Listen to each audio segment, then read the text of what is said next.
Hello. So it's Monday, 20th June 2016, 12:58 p.m. I know, I feel like my face is a bit fat. That's okay. Give it time. I will give it time. I will be patient. So this is, I don't know, I just felt like making a video. My video is it's a journal. It's a video journal of my thoughts and emotions. Therapy. My videos are an emotional dump. I can dump all my emotions. So I've been thinking about, I don't know what exactly to talk about. There's a lot of connected topics. First, I thought I'll just. So this is what they gave me when I submitted my application.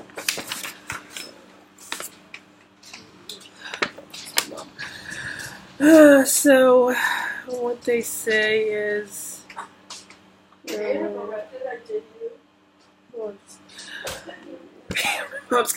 Why do you have two lights in the room? I'm like, I don't like it being too dark.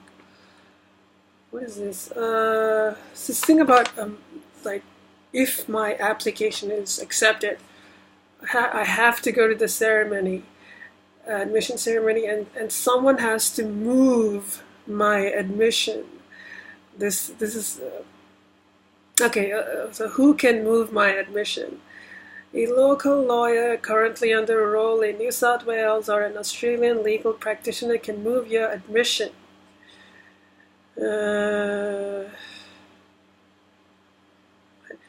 Anyway, I'm just skipping some stuff. Practicing certificates must be presented to staff at the ceremony before moving an admission. Please note, however, that members of the judiciary, magistrates, judges may not move an admission. So basically, you have to bring a lawyer along, and they will, like, after you get given your certificate, I guess, I don't know when it was, they will say, I vouch for this person that they are whatever. They will tell you what to say. So I'm like thinking, how the hell? I mean, this is just like one of these archaic rules. It's just the rituals. The legal profession is filled with these arcane. So someone has to move my admission. I'm thinking, so that's another stress if I get admitted. If my application is processed or accepted. That's another thing I gotta worry about. So I gotta contact the LPAB and tell them, hey, how do I find these people? I guess I could contact my principal solicitor at the Inner City Legal Center. I think he might be able to do it, but so that's like another thing to think about. I'm still in the process of getting my fee for my psychiatrist appointment sorted out. I've been in contact with my psychiatrist by email. I checked all my Medicare records. They didn't process it, so I might have to do it in person or something. I don't know. So yeah. Another thing, I've been just thinking about this whole love addiction and mental health, all of these issues, and also about like how. Oh yeah, this is something I want to talk about. I've noticed that for the past few months, I've been really getting into this whole like relationships, like stuff. Like, I mean, I've been seeing lots of videos on therapy and how people relate to each other on a human level. And I'm thinking, why the hell am I suddenly so interested in this? I feel like one possible reason is that because I've been on hormones for like more than 2 years, I feel like maybe the hormones have started affecting my brain, like and possibly rewiring it to make it more like a female brain. You know how they say women are more focused on the relationship aspects, whereas men are more abstract. I mean, that's a stereotype, but so I might be perpetuating a stereotype in saying this, but I just don't get it. I don't know why all of a sudden, like, this emotional life, the psychological life, the way of relating to people, and all of that is all of a sudden it's so interesting to me. Like I see these videos all the time, like on mental health and relationships, and I'm like, I see it all the time now. It's like, why am I doing it? Why am I so interested in it? I think that's partly one reason, because the hormones do change your physiology, so they can affect your brain. And your brain there's neuroplasticity, right? I mean, it kind of makes sense because everything you do is the result of stuff happening in your brain, certain neural pathways firing. So, brain is a very reflexive thing. So imagine like you want to learn how to ride a bike. When you first start out, you don't know how to do it because the programming isn't there. The pathways haven't been connected yet in a certain way to make it easy for you to ride the bike. But you keep on practicing and practicing, those pathways get connected or they become stronger, there's more connections happening, and then you learn how to ride the bike. So like whenever we obtain a skill in something, what we're doing is basically reconfiguring our brain in making slight changes. The brain is making slight changes, so you get better at doing that particular skill. So I mean, and hormones do affect the way you develop. I think even in utero, the hormones affect whether someone becomes a boy or a girl. Or I don't know exactly how that process works, but I think we can accept that these sex hormones, like estrogen, testosterone, progesterone, all of these different hormones can change your brain configuration. And I feel like I am becoming more like I'm starting to think and feel and be like a woman. It's funny because I would see these videos and I'm like, I find myself empathizing more and more with the women in the videos. Like, I can understand how you feel. It's like I feel like I'm becoming not only like physically changing. I feel like mentally, emotionally, psychologically, I feel like I'm more and more becoming like a woman, like a female, like just being or embodying that kind of gendered, because gender is not just social construct. There's a biological foundation to it, and I do believe that men and women do think differently. I'm not saying women can't do abstract thinking or men can't do emotional, whatever. It's more like, what I'm saying is the focus is different. It seems to me, anyway, I'm just saying from my experience, it seems to me like women tend to focus a lot on the relational aspects, the human dynamic, whereas men tend to be much more interested in solving problems, abstract, logical type of thing. And I'm not saying women can't do logic, no, I'm just saying that the focus seems to be like that. Women tend to be focused on the human drama, whereas men more on the external world, big picture, or I don't know.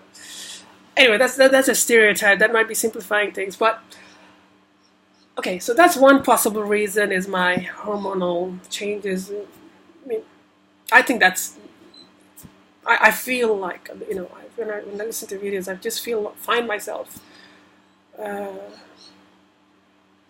agreeing a lot with what women are saying or how their experiences are. I feel like I can empathize more. You know, but I am different from cisgender women because I'm a trans person. But I do find myself like, oh yeah, I understand how you feel. um, I think another reason might be because of I've spent most of my life because of my childhood upbringing and the fact that I didn't have good role models as parents and how people relate to each other in a healthy way. The fact that my boundaries were not respected in childhood, the fact that my sense of self was not encouraged. So I have this very big problem relating to people generally. So, and maybe I'm at a point in my life where I just feel like I don't want to keep on repeating these same patterns of relating to people, and which ends up making me very alienated from society. I feel really cut off from people, from everybody. You know, I feel very alone. And maybe because that loneliness is a type of suffering, I am consciously trying to do something about it because I don't want to keep on perpetuating ways of relating or behavior or thinking patterns that are not working for me. So it could be a combination of the fact that I want to change, but then also this whole transition thing that might also have some part to it. But I do find myself more and more interested in the psychological dynamics at play between people,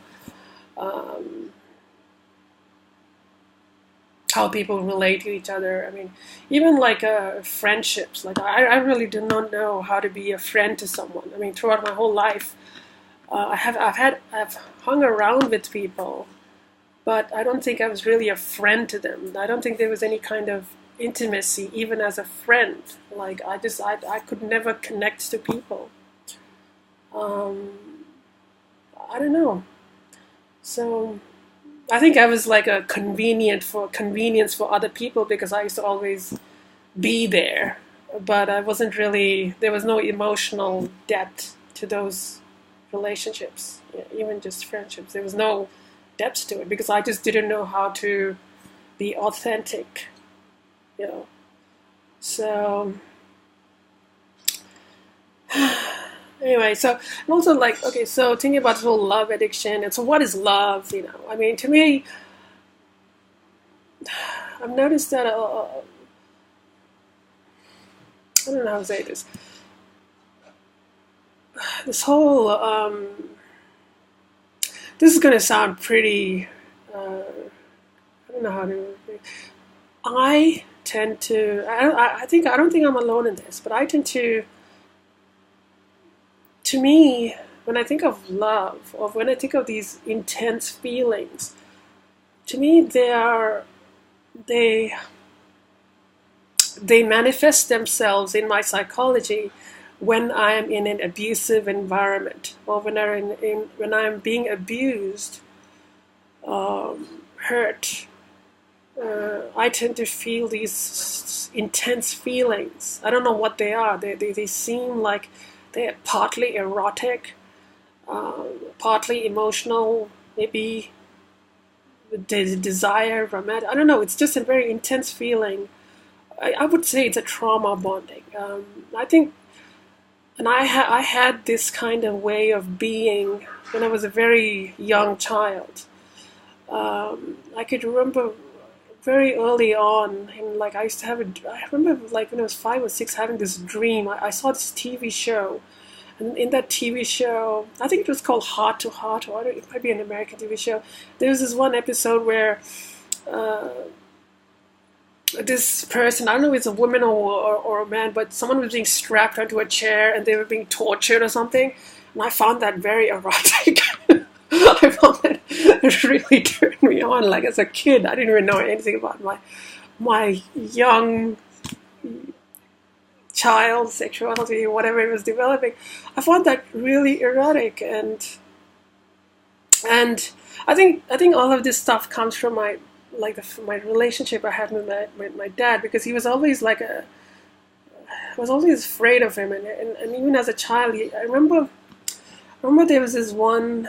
I have this memory where this is in Sri Lanka, and my dad he just came back from work and he was eating or something, and I did something wrong. I did something. I was being naughty or something, and it was like he was going to hit me after he finished eating, and I could remember like being very afraid, and my mom was there, and I was like standing behind my mom and holding her, holding her legs, like I was afraid of what was about to happen. And even as a kid, my dad used to physically abuse me, and looking back on it, I feel like when someone physically abuses you, like whether they hit you with a belt or whatever, there's a physical pain, but there's also this sense of humiliation, the humiliation of the self, right? So looking back on it, I'm sort of thinking like what happens during those moments of abuse, physical abuse, is not only do you feel the physical pain, but you also feel like your whole self gets annihilated. It's a type of self-preservation. It's like because the experience can be so humiliating to yourself, you become invisible, or you dissociate, or I don't know what word to use, but as a kid, I couldn't process these things. All I could remember was just crying out loud, like so dramatic, and like it was the end of the world or something. But it was just such a humiliating experience, right? Like, imagine someone hitting you like that. It's like, I don't know, it just seems very humiliating to your self, to your identity, to the I, to the ego, it, whatever. So I've always found myself kind of turned on, erotic, when I am around abusive people or people who hurt me, or I subconsciously seek out people who I know are going to hurt me, or whatever, So it's those kinds of. Even as a kid, like I remember, like I was in the bus. Maybe I was like 9 years old, 10 years old. There was this bully in the bus, and he used to tease us, call us all kinds of names. I remember once sitting in the bus seat, and he was behind us, and he was just bullying us or whatever. And I had a friend with me, and we both were laughing about it. I could remember feeling very good, and it was. And now when I look back on it, what I can say was I felt an erotic feeling of being turned on by the fact that this guy was bullying me.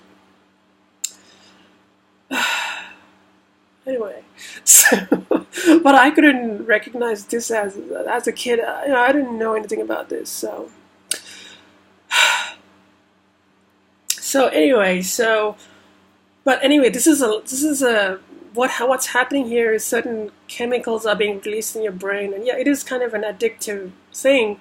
And every now and then, when I see a movie or encounter a situation where I feel like someone is being abusive, I can feel I can feel the murmur of these feelings rising up, these intense feelings, but they don't last that long because I don't know, maybe because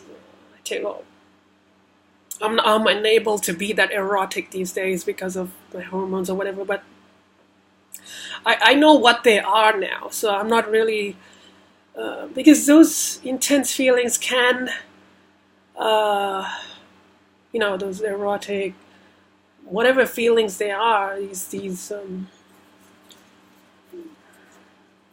feelings of, this feeling of being powerless, like someone is controlling you. That's what it is. It's like a feeling of being completely controlled by another person. I guess when I was young, when my dad was hitting me, I guess I felt completely powerless as a kid. So yeah, so now when it happens, I know what it is, and I'm like, oh, okay, whatever. So that's love addiction. It's there's trauma bonding, all that stuff, which is based on neurochemical things, and it is based on childhood trauma, um, abuse of the self. So what is love? Is there such a thing? I think the closest thing that I would call love, and let's say love is supposed to represent something elevated, something that's not just crude, something that's not biological, but something that's elevated. Is there such a thing that we can say it's love? And to me, the closest thing I can say that is love is character, integrity, patience, forbearance, compassion,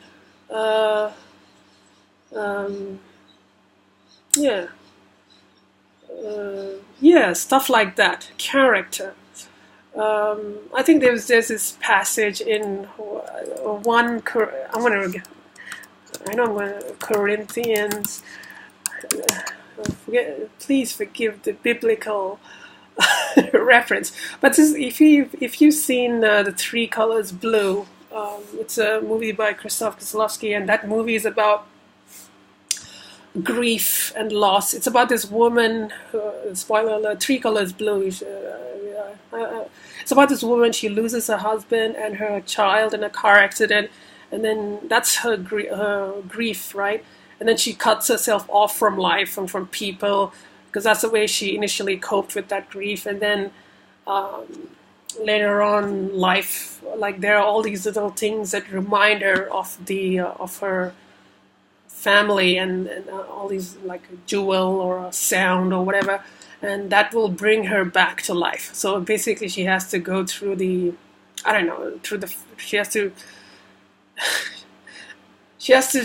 order to come back to life, she has to go through that grieving process, maybe. I don't know. Anyway, there was this in that movie. There was this her husband is a composer, right? And he makes So they were talking about he was going to write a composition.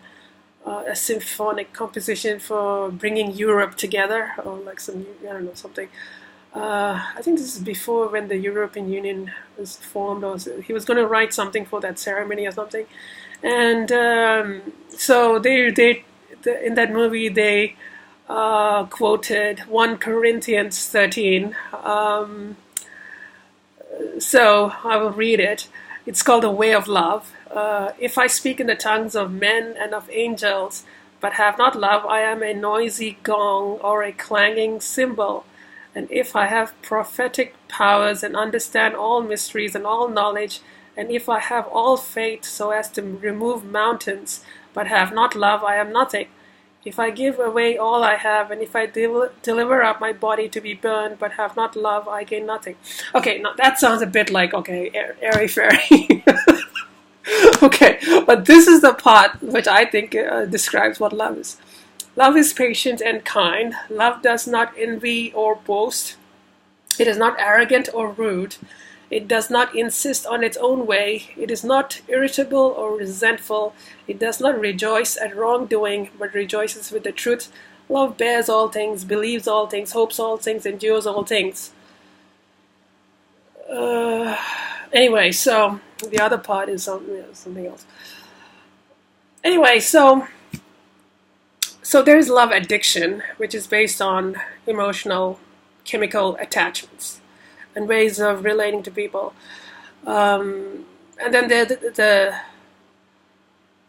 there's character, integrity, forbearance, patience. It's reason, truth. Love is something that it's not a fleeting emotional thing. I would say, if you want, the elevated form of love is more a product of your abstract mind. It's more of a, character. I would just say love is having a good character. But even that is kind of ruined, because our character is tied to our vanity, our ego. So So even character is not really character, because we are partly motivated by our ego, because we want to see ourselves as this person who has a character. It's tied to our identity. I see myself as a person who is truthful, honest, and you behave in an honest kind of way. It's your character, it's your integrity, but it is tied to your ego, your identity. So it's not really completely untainted. Anyway, whatever. But so yeah, I don't know. So yeah, my I don't know. I've been very, like, my whole brain is changing. I'm becoming more feminine, female, and yes, but I could still think logically. Oh, I shouldn't say that. That sounds racist. That's very rude. That's very sexist of me to say that. I mean, this conversation can get very dicey very quickly. But yeah, this has been my experience anyway. So yeah, yeah, the whole thing about how you can have all of these intense emotions and feelings, and when you realize that they're actually chemicals created by your brain, and your brain is a reflexive neurochemical thing, it just feels like, oh my God, like, and people do such horrible things to each other based on their reflexive programming. It just seems like, oh, life is. When I think about that, I'm just like, oh, life is really absurd. It's just so stupid. It's, you know, it just makes me look at our conscious experience and say, all of our emotional life is just created by chemicals, and it's just very disappointing, and. But like I said, I think the most valuable thing we can have as human beings is have character, integrity, and this is a product of our thinking, reason mind. It's not a product of our emotional love addiction mind. It's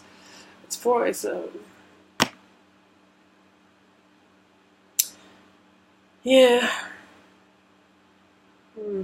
Another video I was talking about so many things. I came upon this concept called noblesse oblige. I've linked the video. I saw Jennifer Armstrong. She made this video on noblesse oblige, and she talks about like how that basically means the obligations that people of nobility have. So if you have power, with power comes responsibility. That idea that when you have power, you should behave with a sense of responsibility, because power can destroy other people. It can cause an enormous. Power is a very powerful thing. It's a and that sort of ties into privilege, like how people can have privilege, and if they don't acknowledge that they have privilege is a type of power. So when you have privilege, you acknowledge that you have that privilege, you have that power, and that you behave in a way that shows that you are responsible with your power, with your position, status, whatever. If you deny that you have power, if you deny that you have privilege, you can deny it, but the fact is you still have it, and by denying your privilege, you're going to act in a way that can be very reckless, and because you have power, you can cause a lot of harm. So it's better to acknowledge privilege and power, and behave with this noblesse. Noblesse oblige. I don't know how you pronounce it. With power comes responsibility. With privilege comes responsibility. People who have privilege in society must acknowledge that and you don't bemoan your privilege. What you do is you take responsibility for your privilege, and you behave in a way that is responsible. So you don't be reckless. So you don't don't be an asshole. So privilege exists. Privilege means power, and with power comes responsibility. So I'll link that video to Jennifer Armstrong, and what else? So I'll link the video to, I was thinking about, the talented Mr. Ripley. I saw that movie ages ago, a long time ago, and Mr. Ripley, he's got all of these. When I first saw that movie, I was like, oh my god, I can identify so many things in me that I can identify with this Ripley character, because the Ripley hates himself. He wears all these different masks, probably because in childhood he wasn't given proper attention or validation by his parents, so he spends his whole life trying to, climb the social ladder and seek all of these validation and approval from the external world. And he's also got this kind of repressed homosexuality. And he has this relationship with this male friend, and I'm like, oh my god, there's so much similarity here. I mean, I don't, that he was, anyway, you can, I'm not saying mine is exactly the same, but I could, just the way he was relating to this male friend of his, and his male friend was a person who was in a much privileged position in society, and I've noticed that I've always been attracted to people who I perceive as my betters, or something like that. So I'll link to I'll link to Jennifer Armstrong's video. I'll link to the talented Mr. Ripley. What else did I talk about? Can't remember. Oh yeah, link to 1 Corinthians 13. Oh, 3 colors blue. That's another movie I'll link to.